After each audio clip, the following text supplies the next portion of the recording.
Hello everyone, this is Asutosh. I welcome you all today's सैनिक classes. आज हम लोग पढ़ने वाले हैं मैथमेटिक्स का कुछ क्वेश्चंस डिस्कस करेंगे जो कि प्रीवियस ईयर में पिछले कुछ वर्ष पहले यह सब क्वेश्चन आए हुए हैं। उनमें से मैं यह सेलेक्टेड क्वेश्चंस को लिया हूं जो कि हर साल ऐसे ही टाइप के क्वेश्चंस रिपीट होते हैं।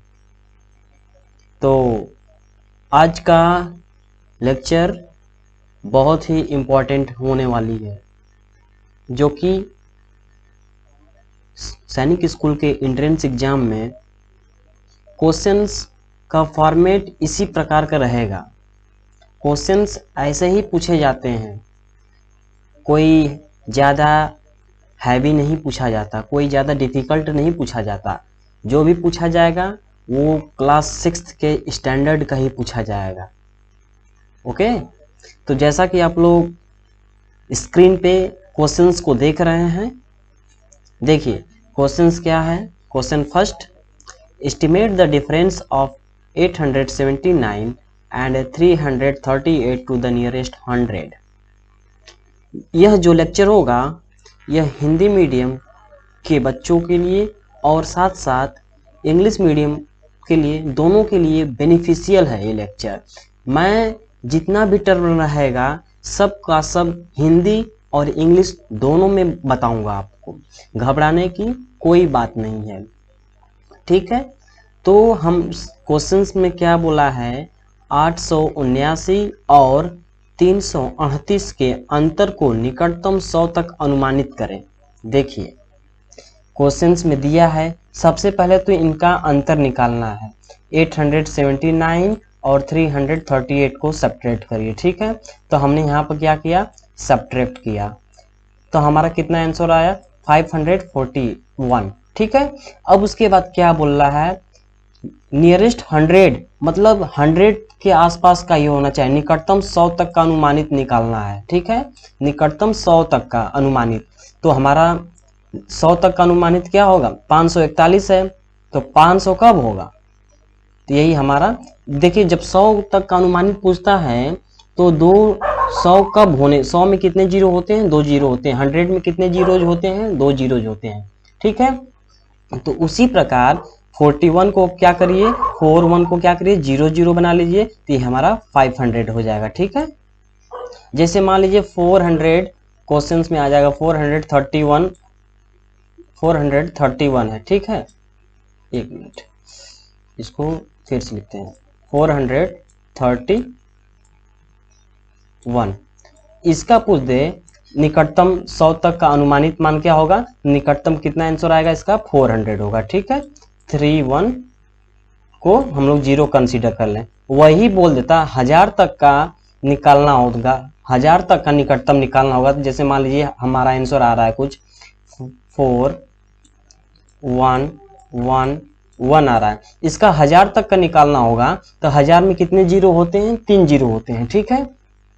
तो सबसे पहले क्या करिए, जब 3 जीरो होते हैं तो इसको 4000, तो ये हमारा 4000 तक निकटतम माना गया, ठीक है।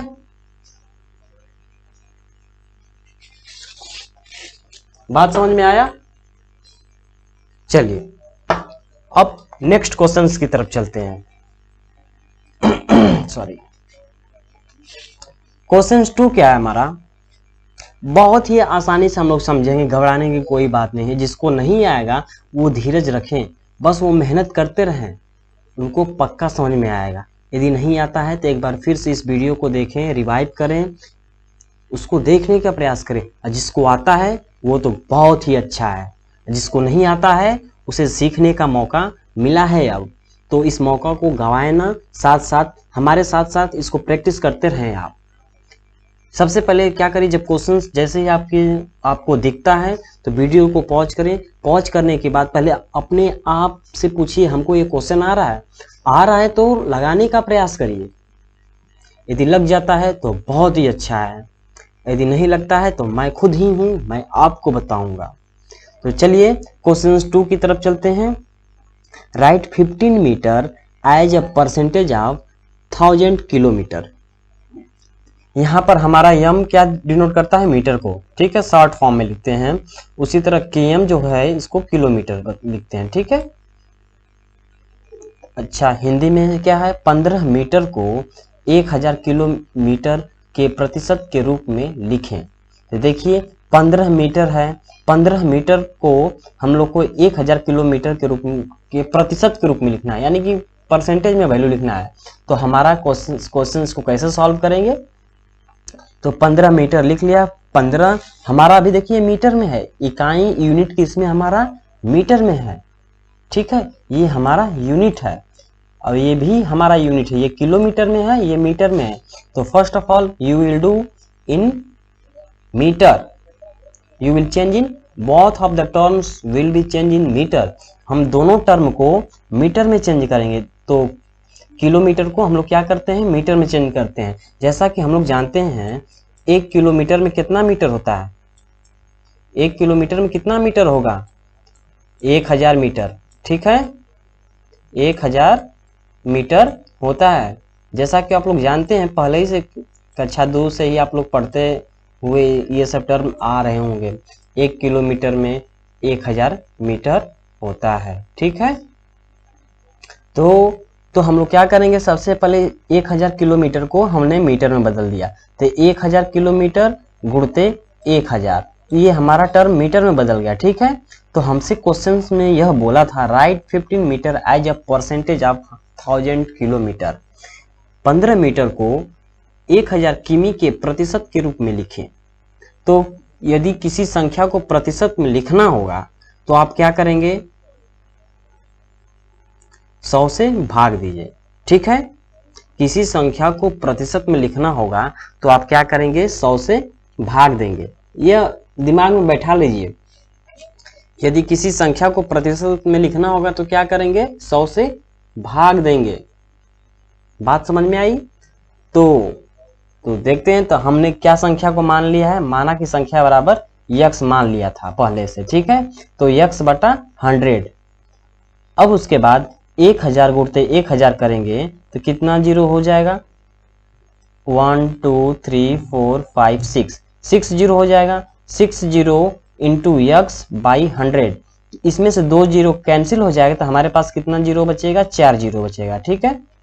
4 जीरो बचेगा, यानी कि इकाई दहाई सैकड़ा हजार 10,000, यानी कि 10,000 यक्स। जब अब हमारा 15 बराबर 10,000 यक्स आया, जो यक्स का पद है यानी कि 10,000 यक्स है, तो हमको यक्स का मान निकालना है ना। यक्स का मान निकालने के लिए क्या करेंगे, जो यक्स के साथ है वो उसको डिनोमिनेटर में यानी कि हर में ला देते हैं। जब इसको सिंप्लीफाई करेंगे, जब इसको डेसिमल का जब आप लोगों ने पढ़ा होगा, यदि नहीं पढ़ा होगा तो कोई बात नहीं, मैं चैप्टर वाइज सॉल्यूशंस प्रोवाइड करूंगा। हर चैप्टर का मैं सॉल्यूशन आप लोगों को प्रोवाइड करूंगा, जिसको लगाने में आपको बेनिफिशियल होगा। तब तक का ये क्वेश्चंस का जो सॉल्यूशन है मैं इसको बताने का प्रयास कर रहा हूँ। तो डेसिमल के चैप्टर में मैं आपको आसानी से बताऊंगा कैसे डेसिमल में करते हैं। तो मैंने क्या किया है, देखिए 1 को आप लोग क्या कंसीडर कर लीजिए, 1 को आप लोग क्या मान लीजिए, 1 को मानिए दशमलव, ठीक है। तो मैंने यहाँ पर दशमलव मान लिया। अब उसके बाद देखिए यहाँ पर कितने हैं, 2 अंक हैं, ठीक है। और नीचे कितने जीरो हैं, 1 जीरो 2 जीरो 3 जीरो 4 जीरो, ठीक है। तो सबसे पहले हमने 2 अंक को लिख लिया 1 5। अब हमारा 4 पॉइंट तक होना चाहिए, 4 1 2 3 4। तो हमारे पास 4 अंक होने चाहिए, 0 1 0 2 1 3 एंड 5 4, यानी कि टोटल कितने हुए, 4 अंक हुए हमारे। और यहाँ पर भी 4 जीरो हुए, ठीक है। तो इस प्रकार हम लोग डेसिमल में कन्वर्ट कर सकते हैं। यदि आप यहाँ तक भी लिखते हैं तो आपका आंसर सही हो सकता है, ठीक है। तब यहाँ पर आपको परसेंटेज लगाना होगा, ठीक है। यहाँ पर परसेंटेज का साइन इस तरह होता है, ठीक है। ये परसेंटेज का यानी कि इसको प्रतिशत बोलते हैं, ठीक है। चलिए नेक्स्ट, अब क्या है, क्वेश्चन नंबर 3। क्वेश्चन नंबर 3 में फाइंड द एलसीएम 120 210 एंड 225। हमें इसका लॉसा निकालना है, यानी कि लघुत्तम समापवर्त, जिसको हिंदी में लघुत्तम समापवर्त बोलते हैं। 120 कामा 210 और 225 का एलसीएम निकालना है। बाई फैक्टराइजेशन मेथड हम लोग कर सकते हैं इसको। देखिए तो एलसीएम निकालने के लिए क्या करते हैं, सबसे पहले इन नंबरों को इस ऑर्डर में लिखिए, ठीक है। इस ऑर्डर में लिखने के बाद तो देखिए पहले कौन किससे कट रहा है, पहले आप लोग 2 से कटाने का प्रयास करें। तो देखिए ये 2 से कट जाएगा, 2 6 जा 12, 0 को उतार लिया मैंने, 2 1 जा 2, नहीं भाग गया, 0 बढ़ाया, 2 5 जा 10, 105। ये 225 कटेगा नहीं तो हम लोग इसको इसी तरह उतार देंगे। फिर देखते हैं, फिर ये 62 से कटेगा तो 30 टाइम्स में कटा, 105 नहीं डिविजिबल होगा, नहीं कटेगा, तो हम लोग एज इट इज लिख देंगे 105। और 225 भी नहीं 2 से डिविजिबल होगा, उसी तरह लिख देते हैं, ठीक है। उसके बाद नेक्स्ट स्टेप में देखते हैं 30 क्या है, 2 से डिविजिबल है, ठीक है डिविजिबल है। तो डिविजिबल होने पर कितना आ रहा है, 15 आ रहा है, तो हमने 15 लिखा। फिर 105 2 से डिविजिबल है, नहीं है, तो हम लोग 105 लिख सकते हैं। उसके बाद 225 2 से डिविजिबल है, नहीं है, भाग नहीं जाएगा इसमें, तो हम लोग उसको उसी तरह लिख देते हैं। अब देखते हैं क्या 2 से तो कटेगा नहीं, अब देखते हैं 3 से कट रहा है क्या, 3 5 जा 15, 3 3 जा 9, 3 5 जा 15 35, 3 7 जा 21 एंड 3 5 जा 15। फिर देखते हैं क्या 3 से डिविजिबल है, हाँ डिविजिबल है 75, तो हम लोग इस तरह 25 टाइम्स में हो जाएगा। उसके बाद 5 से कटेगा, फिर 7 से, फिर 5 से, ठीक है। अब उसके बाद जो हम लोग का ये टर्म हुआ है, इतना जो इससे कटा है, ठीक है, तो इसी का हम लोग मल्टीप्लाई आपस में कराएंगे तो हमारा एलसीएम ज्ञात हो जाता है, यानी कि लघुत्तम समापवर्त्य ज्ञात हो जाता है। देखिए 2 × 2 × 2 × 3 × 3 × 5 × 5 × 7, तो हमारा मल्टीप्लाई जब इसको करेंगे तो हमारा कितना आएगा, 12,600, यानी कि 12,600, ठीक है। चलिए नेक्स्ट क्वेश्चन, क्वेश्चन नंबर 4 क्या है, arrange in ascending order. Ascending order means क्या होता है, बढ़ते हुए क्रम में हमको लिखना होता है। जैसे कि हम लोग देख रहे हैं 1 2 3 4 5 6 7, ये क्या बढ़ते हुए क्रम में है, इसको हम लोग असेंडिंग ऑर्डर बोलेंगे। यदि मान लीजिए क्वेश्चन में डिसेंडिंग ऑर्डर लिख देता है, मतलब घटते हुए क्रम, तो 9 8 7 6 ये सब घटते हुए क्रम में, ठीक है। तो हमारा क्वेश्चन क्या दिया हुआ है, क्वेश्चन यह दिया हुआ है अरेंज इन असेंडिंग ऑर्डर 1/3 3/10 5/6 2/5, ठीक है।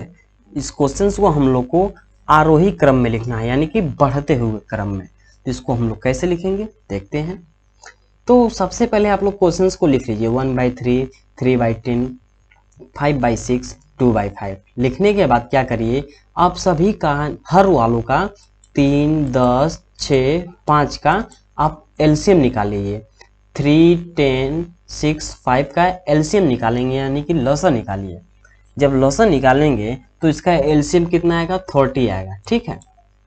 30 आने के बाद क्या करिए, 30 में 3 से डिवाइड करिए, कितने टाइम्स जाएगा, 10 टाइम्स। 10 का 1 में मल्टीप्लाई करिए तो हम लोग 10 लिख देते हैं, ठीक है। फिर कामा लगाइए, फिर 10 का 30 में डिवाइड करिए, 3 टाइम्स जाएगा, 3 × 3 करेंगे तो हमारा 9 होगा, ठीक है।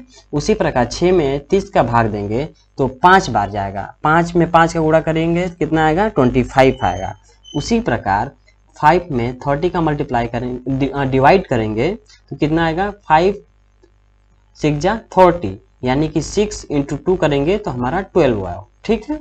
तब उसके बाद देखेंगे सबसे पहले, अब देखिए आपका असेंडिंग ऑर्डर में अब सिर्फ ऊपर वालों को ध्यान दीजिए, आप ऊपर वाले को, अब हमने इसको इस फॉर्मेट में लिख लिया है। अब इसको आप ऊपर वाले में को ध्यान देंगे 10 9 25 12, तब इसमें से आप लोग छांट सकते हैं कौन छोटा है कौन बड़ा है, ठीक है। तो जब आप ऊपर वाले को ध्यान देंगे तो देखिए 9 अंक, जो 9 नंबर है ये सबसे छोटा है, फिर उसके बाद थोड़ा उससे बड़ा है 10, फिर 12 बड़ा है, फिर 25 बड़ा है। तो देखिए 9/30 9/30 दूसरा पोजीशन पे है, तो यानी कि 3/10 सबसे छोटा होगा। उसके बाद कौन सा है, 9 के बाद 10 है यानी कि 1/3, तो हमने 1/3 यहाँ पर लिखा। ठीक है, उसके बाद कौन सा है 12/30 यानी कि लास्ट टर्म है यानी कि 2/5, तो हमने 2/5 लिखा। उसके बाद लास्ट में क्या है 25/30 यानी कि 5/6, ये हमारा आंसर रहा। ठीक है, समझ में आया। यदि फ्रैक्शन पार्ट में दे देता है तो बस आपको यही टेक्निक अपनाना है कि सभी का एलसीएम निकालिए। ठीक है, एलसीएम निकालने के बाद आप लोग कंपेयर कर सकते हैं आसानी से। ठीक है, चलिए क्वेश्चन नंबर 5 की तरफ चलते हैं। Find the sum of 8/5 and 27/10।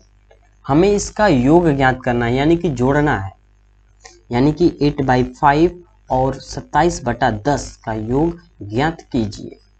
बहुत ही आसान है। देखिए जो ये यहाँ पर तो हर समान नहीं है, बढ़िया है। हर नहीं समान है तो क्या करेंगे हम लोग एलसीएम निकालेंगे।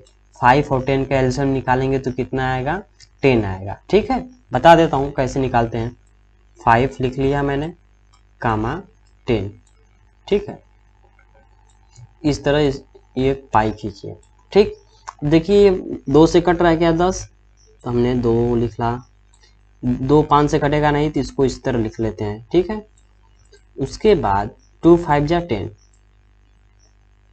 देखिए 5 5 से कट जाएगा, 5 एक 5, 5 एक 5 यानी कि 5 2 जा 10, 5 गुणते 2 करेंगे तो हमारा 10 आएगा, यानी कि हमारा एलसीएम कितना आया 10 आया। ठीक है, उसके बाद क्या करेंगे 5 2 जा 10।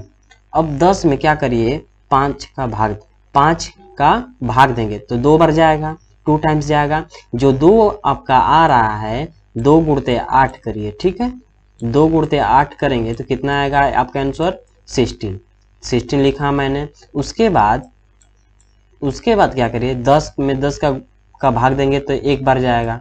ठीक है, 1 बार गुणते 27, इसमें क्या करेंगे मल्टीप्लाई 27। इसको हम लोग इस तरह सॉल्व कर सकते हैं, 8 2 जा 16 और ये रहा 27। ठीक है, ये रहा 16 27 को जोड़ेंगे तो 47/10 यानी कि 4.3 लिख सकते हैं, या मिश्रित भिन्न, या इंग्लिश में इसको बोल सकते हैं कंपाउंड फ्रैक्शन, मिक्स्ड फ्रैक्शन। ठीक है, तो मिक्स्ड फ्रैक्शन में इसको लिखेंगे 43/10 को, तो कैसे लिखेंगे देखिए क्या करते हैं 43 लिखते हैं।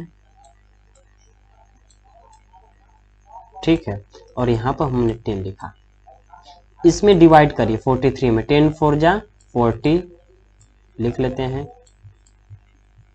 ठीक, यानी कि 4 लिखा हमने, यानी कि 4 टाइम्स गया, रिमाइंडर कितना बचा 1। ठीक, तो इसको मिक्स्ड फ्रैक्शन लिखने के लिए क्या करते हैं एकदम ध्यान से देखिए, ये जो कितना टाइम्स गया है इसको लिख लीजिए।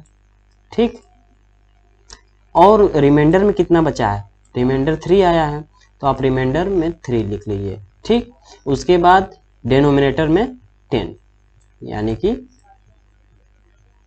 4 होल 3/10, इसको इंग्लिश में पढ़ेंगे क्या 4 होल 3/10, जबकि इसको हिंदी में पढ़ेंगे 4 सही 3/10।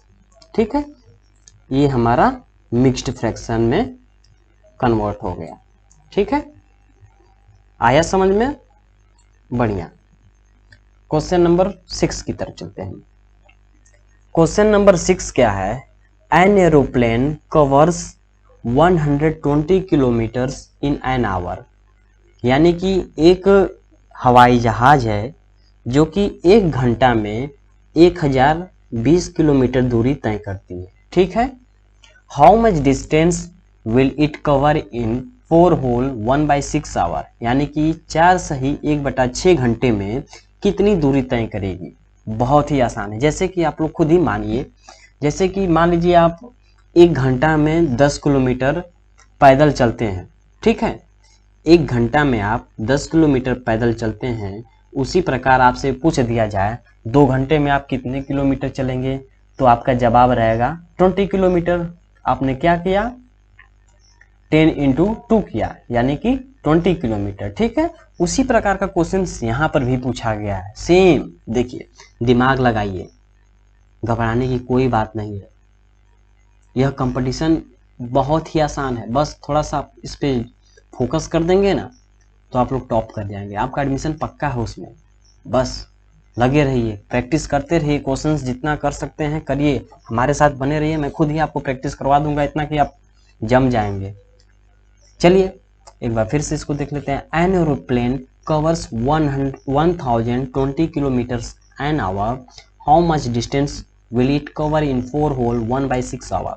यानी कि प्रश्न 6 है, एक हवाई जहाज एक घंटे में 1020 किलोमीटर की दूरी तय करती है। ठीक है, तो कितनी दूरी तय करेगी 4 सही 1/6 घंटे में। ठीक है, चलिए देखते हैं। यानी कि हमारा क्वेश्चन दिया था एक घंटे में कितनी दूरी तय करती है 1020 kilometre, in 1 hour covers distance equal to 1020 kilometre. यानी कि एक घंटे में दूरी तय करती बराबर 1020 किलोमीटर। ठीक है, उसी प्रकार 4 सही 1/6 घंटे में कितनी दूरी तय करेगी, ये हमसे पूछा था।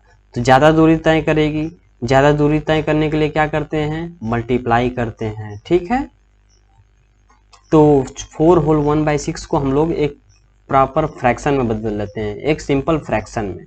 ठीक है, तो देखिए 6 4 जा कितना होगा 24, 6 इंटू 4 करिए, देखिए 6 इंटू 4 करिए, ठीक, प्लस 1 तो कितना आ जाएगा हमारा 25।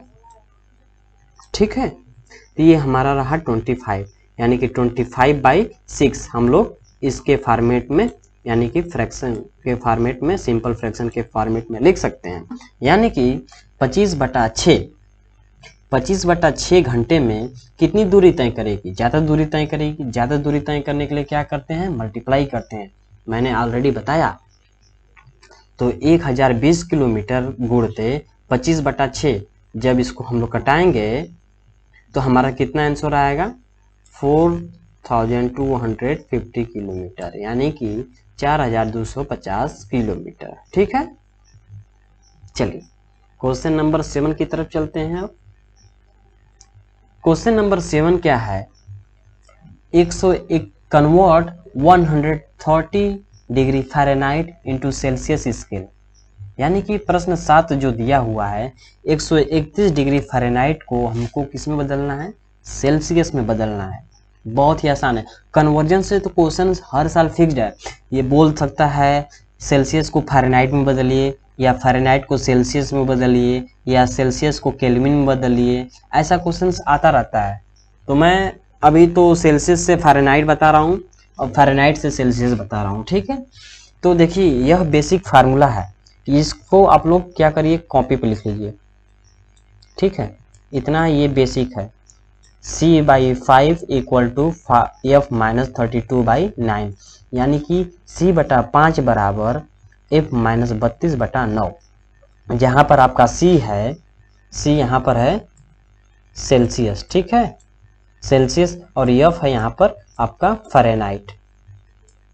ठीक है, तो हमारे पास दिया हुआ है convert 131 degree Fahrenheit into Celsius scale.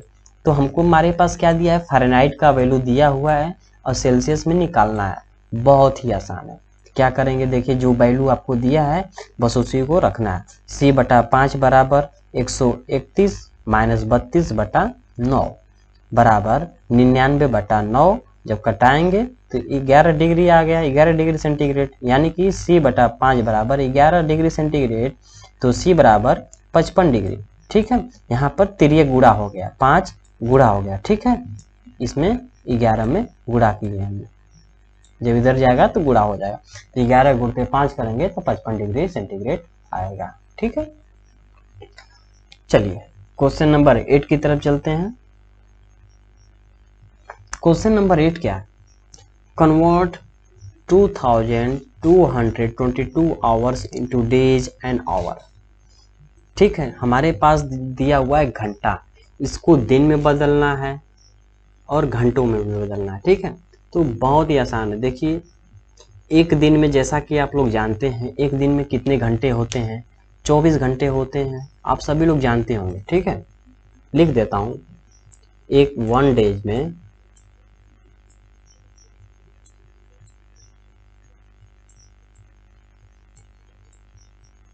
1 days में कितना घंटा होगा? 24 घंटा। ठीक है, 24 आवर्स।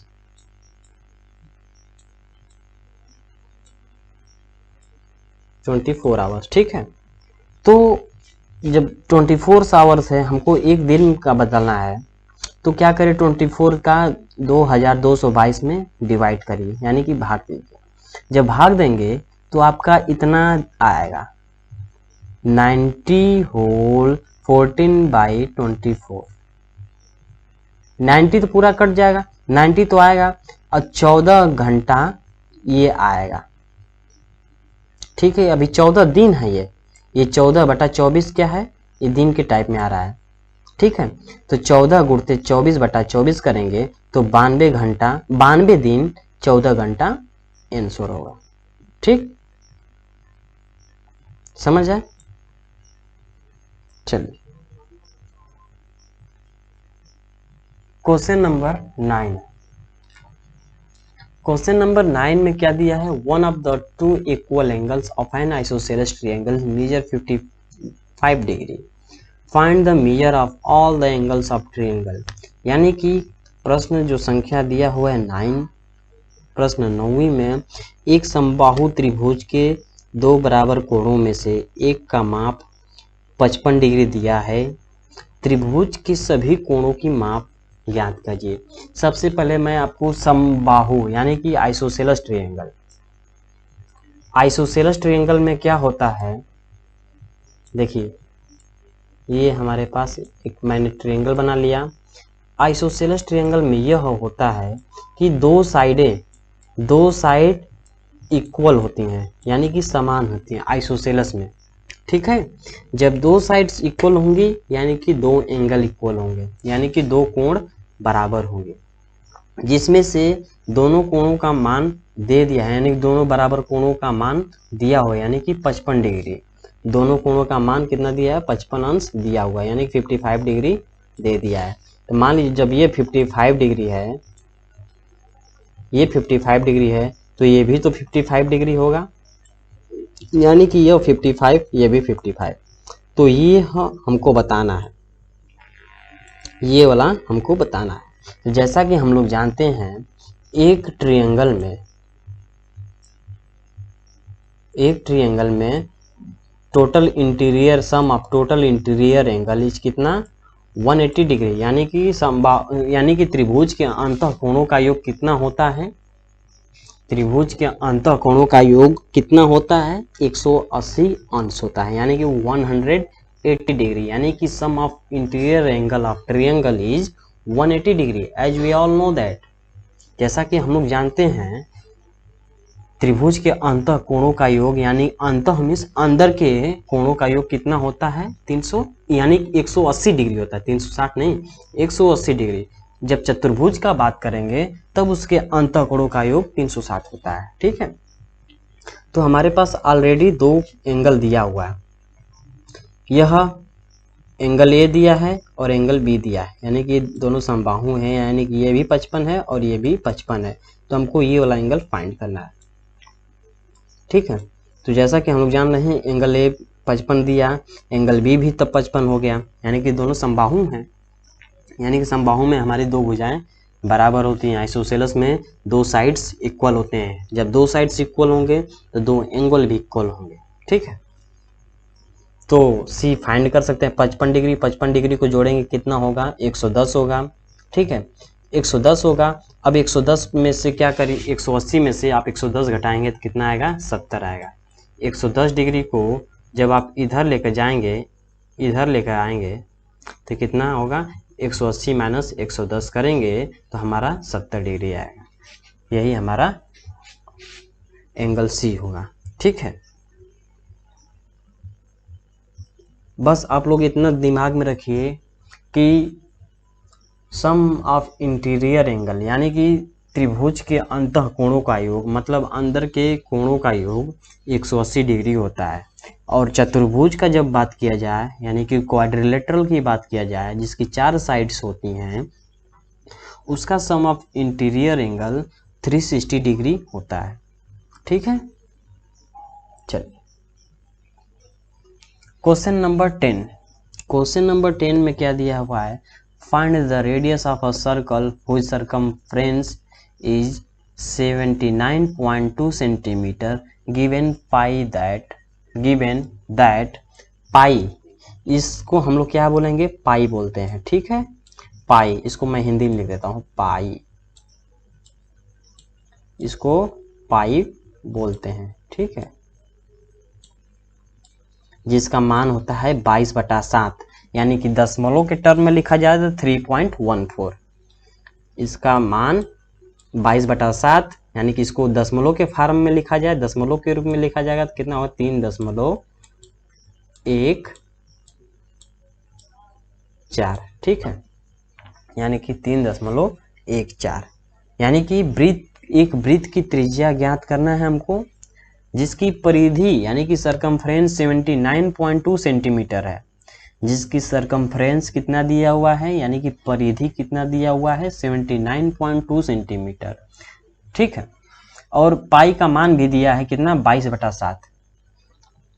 यहाँ पर पाई का मान कितना दिया है, 22/7।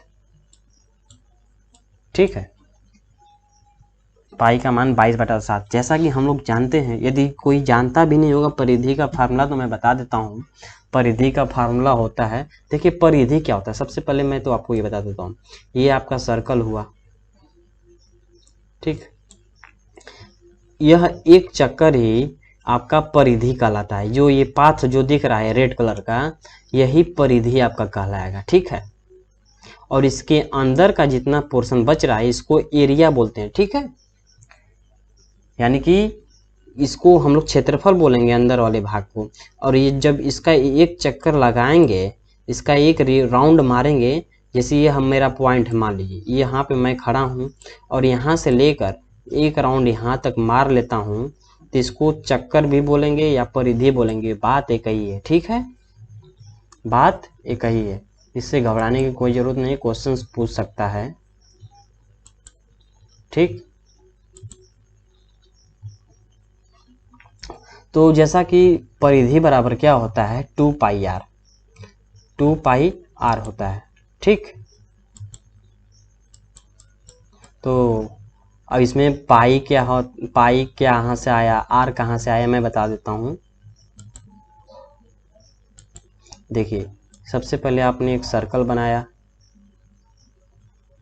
ठीक है, इसका केंद्र हुआ ये रेड कलर का, बीच में केंद्र होता है।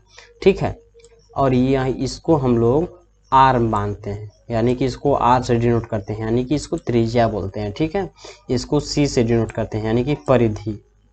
ठीक है, यानी कि सरकमफ्रेंस इंग्लिश में बोलते हैं और हिंदी में क्या बोलेंगे, सी को परिधि बोलते हैं। परिधि क्या होता है, वृत्त का एक चक्कर, वृत्त का एक चक्कर ही परिधि कहलाएगा। ठीक है, और केंद्र से, यह केंद्र हुआ, ठीक है, केंद्र से परिधि तक खींचा गया, केंद्र से परिधि तक खींचा गया लंबाई ही आपका रेडियस कहलाएगा। ठीक है, ठीक, तो इसमें हमारा आर ये रहा। ठीक है, ये हमारा सर्कल रहा, सर्कल का ये पूरा ये पाथ, इसको हम लोग रास्ता को क्या बोलेंगे, सी से डिनोट कर देंगे, जिसको हिंदी में परिधि बोलेंगे। ठीक है, तो हमारा परिधि यानी कि यह एक चक्कर दिया हुआ है कितना, 79.2 सेंटीमीटर, 79.2 सेंटीमीटर दिया हुआ है। ठीक है, यानी कि 79.2 सेंटीमीटर, यानी कि हम लोग जैसा जानते हैं परिधि का फॉर्मूला क्या होता है, सी बराबर 2πr।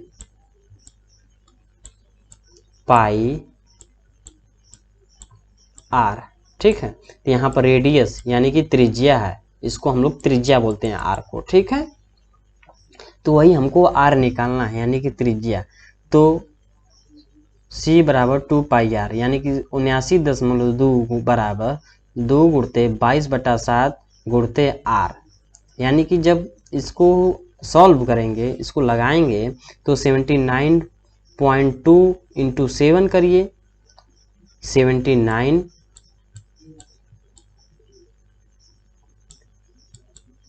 79.2 इंटू 7 करिए, ठीक है। उसके बाद 2 × 22 करिए, बटा में 2 × 22, ठीक। जब इसको अब जब सॉल्व करेंगे ना, तो आपका कट कर 12.6 सेंटीमीटर आएगा, 12.6 सेंटीमीटर आएगा, ठीक है। तो आज का लेक्चर इतना ही तक। मैं आशा करता हूँ कि आपको अच्छे से समझ में आया होगा। यदि अच्छे से समझ में आया है तो लाइक शेयर सब्सक्राइब बनता है, तथा अपने दोस्तों को भी बताएं इस चैनल के बारे में। तो आज का लेक्चर इतना ही, अब अगले लेक्चर में मिलते हैं। खुश रहिए। जय हिंद, जय भारत, ठीक है। और